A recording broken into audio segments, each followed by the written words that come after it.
हा छोटा स्लॅब हे मंदिराचं जे आहे का मंदिराचे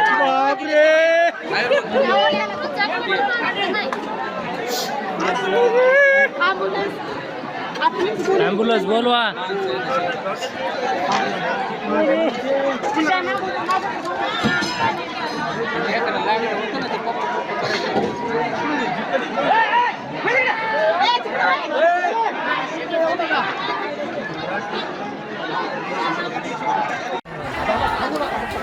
चला बरं.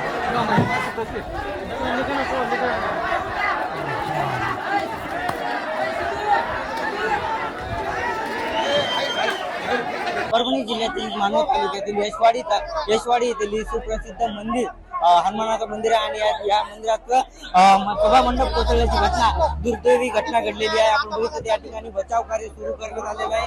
मोठ्या प्रमाणात या ठिकाणी 30 ते 40 लोक या सभा मंडपाच्या खाली दबलेले माहिती मिळत आहे. या ठिकाणी मोठ्या प्रमाणात बचाव कार्य सुरू करण्यात आले आहे. जेसीबीच्या माध्यमातून क्रेनच्या माध्यमातून हे मोठे मोठे दगड काढण्यात येत आहेत. या ठिकाणी स्थानिक नेते या ठिकाणी आलेले आहेत, प्रशासन आलेले आहे आणि जिल्ह्यातील सर्वच ॲम्ब्युलन्स या ठिकाणी आलेले आहेत. बचाव कार्य सुरू करण्यात आले आहे.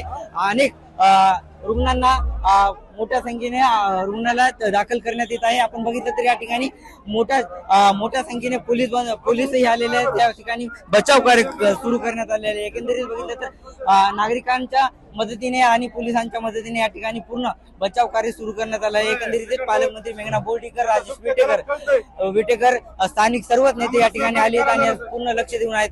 काही दिवसापूर्वी या मंदिराच्या कळसाचं काम पूर्ण झालं आणि राजस्थानी दगड आपण त्याला म्हणतो लाल दगड, त्याच्या माध्यमातून इथं सभा मंडपाचं काम जवळपास पूर्णत्वास आलेलं होतं. परंतु काही कारणास्तव आता आपण या पाहतो ही बल्ली, या बल्लीच्या माध्यमातून त्याची पूर्ण जोडणी झाली होती, परंतु काम बऱ्याच दिवसापासून बंद असावं आणि म्हणून ते पूर्ण दोरी असेल, बल्ली असेल, कुजली असेल आणि एखादा जॉईंट नाही बसला तर एका जॉईंटमुळे पूर्ण सभा मंडप पडण्याची जी शक्यता होती त्या पद्धतीतला हा प्रकार आहे. आणि त्यामुळं हे सभा मंडप पडलेला आहे. हेवी दगड आहे. त्यामध्ये जवळपास आत्तापर्यंत 27 लोक हे परभणीला सरकारी दवाखान्यामध्ये 3 आणि RP मेडिकल कॉलेज येथे जवळपास 25 लोक त्या ठिकाणी आहेत. त्यापैकी 14 जण मयत झाल्याची माहिती आताच सिव्हिल सर्जन यांनी मला फोनच्या द्वारे दिलेली आहे. आता रेस्क्यू ऑपरेशन मोठ्या प्रमाणामध्ये तुम्ही पाहत आहात. परिसरातील भाविक आणि परिसरातील प्रत्येक गावातले नागरिक या ठिकाणी रेस्क्यूच्या माध्यमातून मोठ्या प्रमाणामध्ये आपल्याला सहकार्य करण्याचं प्रत्यक्ष आपण सर्व पाहत आहेत आणि त्या माध्यमातून आता काही 4-5 लोक तिथं दबल्याची शक्यता आहे.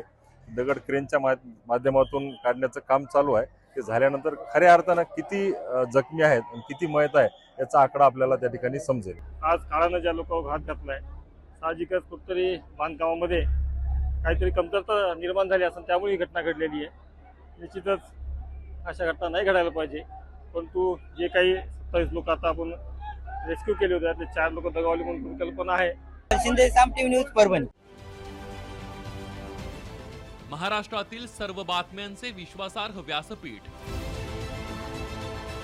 सकाळच्या सर्व सोशल मीडिया प्लॅटफॉर्मला लाईक, फॉलो आणि सबस्क्राईब करा. तसंच सर्व नोटिफिकेशनसाठी बेल आयकॉन प्रेस करायला विसरू नका.